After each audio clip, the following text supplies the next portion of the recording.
माता रानी, जय अम्बे भवानी। नवरात्र में दुर्गा सप्तशती का 8वां अध्याय। इस अध्याय का श्रवण करने मात्र से ही जीवन के सभी कष्ट दूर होते हैं, सभी परेशानियां दूर होती हैं, सुख समृद्धि आती है और धन की प्राप्ति होती है। माँ जगतजननी अति प्रसन्न होती हैं और भय से मुक्ति मिलती है। आइए सुनते हैं दुर्गा सप्तशती का 8वां अध्याय। जय माता रानी। महर्षि मेघा ने कहा, चंड और मुंड नामक असुरों के मारे जाने से और बहुत सी सेना के नष्ट हो जाने से असुरों के राजा प्रतापी शुंभ ने क्रोध युक्त होकर अपनी संपूर्ण सेना को युद्ध के लिए तैयार होने की आज्ञा दी। उसने कहा, अब उदयायुध नामक 86 असुर सेनापति अपनी सेनाओं के साथ युद्ध के लिए जाए और कंबो नामक 84 सेनापति भी युद्ध के लिए जाए और कोटिवीर नामक 50 सेनापति और धौम्रकुल नाम के 100 सेनापति प्रस्थान करे। कालक, दौड़, मौर्य और काल के यह दैत्य भी मेरी आज्ञा से सचकर युद्ध के लिए कूच करें। भयानक शासन करने वाला असुरों का स्वामी शुंभ इस प्रकार की आज्ञा पाकर देकर अपनी बड़ी सेना के साथ युद्ध के लिए चला। उसकी सेना को अपनी ओर आता देखकर चंडिका ने अपनी धनुष की टंकोर से पृथ्वी और आकाश के बीच का भाग बुझा दिया। हे राजन, इसके पश्चात देवी के सिंह ने दहाड़ना आरंभ कर दिया और अंबिका के घंटे के शब्दों ने उन ध्वनि को और भी बढ़ा दिया। धनुष की टंकोर, शेर की दहाड़ और घंटे से के शब्द से पृथ्वी और आकाश के बीच का भाग गूंज उठा और इसके साथ ही देवी ने अपने मुख को और भी भयानक बना दिया। ऐसे भयानक शब्द को सुनकर राक्षसी सेना ने देवी के तथा सिंह को चारों ओर से घेर लिया। हे राजन, उस समय दैत्यों के नाश के लिए और देवताओं के हित के लिए ब्रह्मा, शिव, कार्तिकेय, विष्णु तथा इंद्र आदि देवों की शक्तियां जो अत्यंत पराक्रम और बल से संपन्न थी, उनके शरीर से निकलकर उसी रूप में चंडिका देवी के पास गई। जिस देवता का जैसा रूप था वैसा आभूषण थे और जैसा वाहन था वैसा ही रूप, आभूषण और वाहन लेकर उन देवताओं की शक्तियां दैत्यों से युद्ध करने के लिए आई। हंस युक्त विमान में बैठकर और रुद्राक्ष की माला तथा कमंडल धारण करके ब्रह्मा जी की शक्ति आई। वृषभ पर सवार होकर हाथ में त्रिशूल लेकर महानाग का कंकड़ पहनकर और चंद्र रेखा से भूषित होकर भगवान शंकर की शक्ति महेश्वरी आई और मोर पर आरूढ़ होकर हाथ में शक्ति लिए हुए दैत्यों से युद्ध करने के लिए कार्तिकेय जी की शक्ति उन्हीं का रूप धारण करके आई। भगवान विष्णु की शक्ति गरुड़ पर सवार होकर शंख, चक्र, सांग, गदा, धनुष तथा खड़ग हाथ में लिए हुए आई। श्री हरि की शक्ति बाराही बारह का शरीर धारण करके आई और नृसिंह के समान शरीर धारण करके उसकी शक्ति नरसिंही भी आई। उसकी गर्दन के बालों से आकाश बालों के झटकों से आकाश के तारे टूट पड़ते थे और इसी प्रकार देवराज इंद्र की शक्ति इंद्रिय भी ऐरावत के ऊपर सवार होकर आए। पश्चात इन देव शक्तियों से घिरे हुए भगवान शंकर ने चंडिका से कहा, मेरी प्रसन्नता के लिए तुम शीघ्र ही इन असुरों को मारो। इसके पश्चात देवी के शरीर में से अत्यंत उग्र रूप वाली और सौकड़े गिदड़ियों के समान आवाज करने वाली चंडिका शक्ति प्रकट हुई। उस अपराजिता देवी ने धूमिल जटाओं वाले भगवान श्री शंकर जी से कहा, हे प्रभु, आप मेरी ओर से दूत बनकर शुंभ और निशुंभ के पास जाइए और उन अत्यंत गर्वीले दैत्यों से कहिए तथा उनके अतिरिक्त और भी जो दैत्य वहां युद्ध के लिए उपस्थित हैं उनसे भी कहिए, जो तुम्हें अपने जीवित रहने की इच्छा तो त्रिलोकी का राज्य इंद्र को दे दो। देवताओं को उनका यज्ञ का भाग मिलना आरंभ हो जाए और तुम पाताल को लौट जाओ। किंतु यदि बल के गर्भ में तुम्हारी लड़ने की इच्छा हो तो फिर जाओ, तुम्हारे मांस से मेरी योनियां तृप्त होंगी। चूंकि उस देवी ने भगवान शंकर को दूत के कार्य के लिए नियुक्त किया था, इसलिए वह संसार में शिवदीति के नाम से विख्यात हुई। भगवान शंकर से देवी का संदेश पाकर उन दैत्यों के क्रोध का आर पार न रहा। वह जिस स्थान पर देवी विराजमान थी वहां पहुंचे और जाने के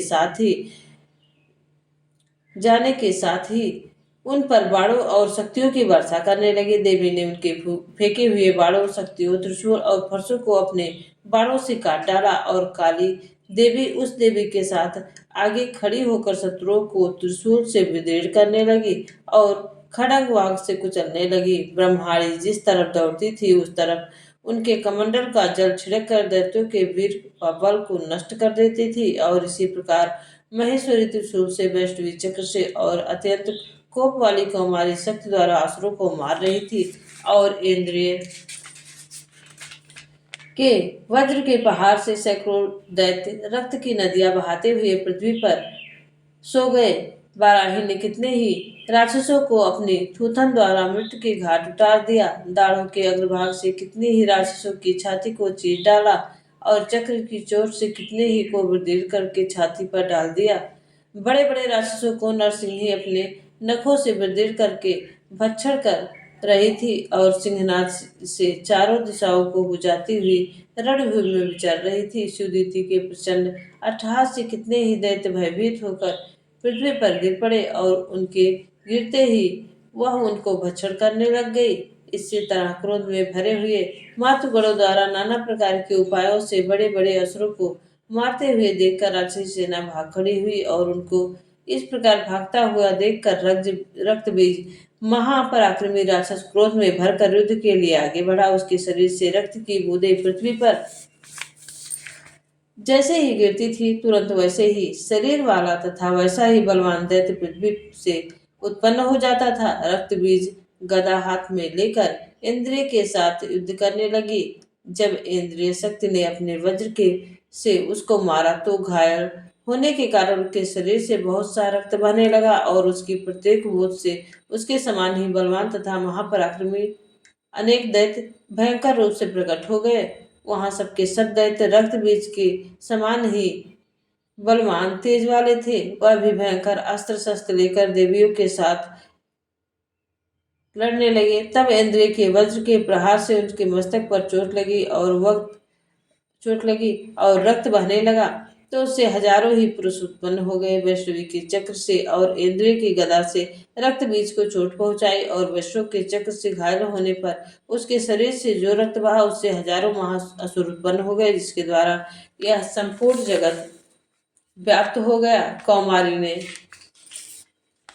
वाराही के खड्ग और महेश्वरी ने त्रिशूल से उनको घायल किया। इस प्रकार क्रोध में भरकर महादैत्य ने सब मातृ शक्तियों का पृथक पृथक गदा से प्रहार किया और माताओं ने शक्ति तथा धूल इत्यादि उसको बार बार घायल किया। उसके सैकड़ों महादैत्य उत्पन्न हुए और इस प्रकार रक्त बीज के रुधिर से उत्पन्न हुए असुरों से जगत व्याप्त हो गया, जिससे देवताओं को भय हुआ। देवताओं को भयभीत देखकर चंडिका काली ने कहा, हे चामुंडे, अपने मुख को बड़ा करो और मेरे शस्त्र घात से उत्पन्न हुए रक्त बिंदुओं तथा रक्त बिंदुओं से उत्पन्न महाअसुरों को अपने मुख में भक्षण करती जाओ। इस प्रकार रक्त बिंदुओं को उत्पन्न हुए महादैत्यों का भक्षण करती हुई रणभूमि में विचरो। इस प्रकार रक्त क्षीण होने से यह दैत्य नष्ट हो जाएगा। तुम्हारे भक्षण करने के कारण अन्य दैत्य उत्पन्न नहीं होंगे। काली के इस प्रकार कहकर चंडिका देवी ने रक्त बीज पर अपने त्रिशूल से प्रहार किया और काली ने अपने मुख में उसका रक्त ले लिया।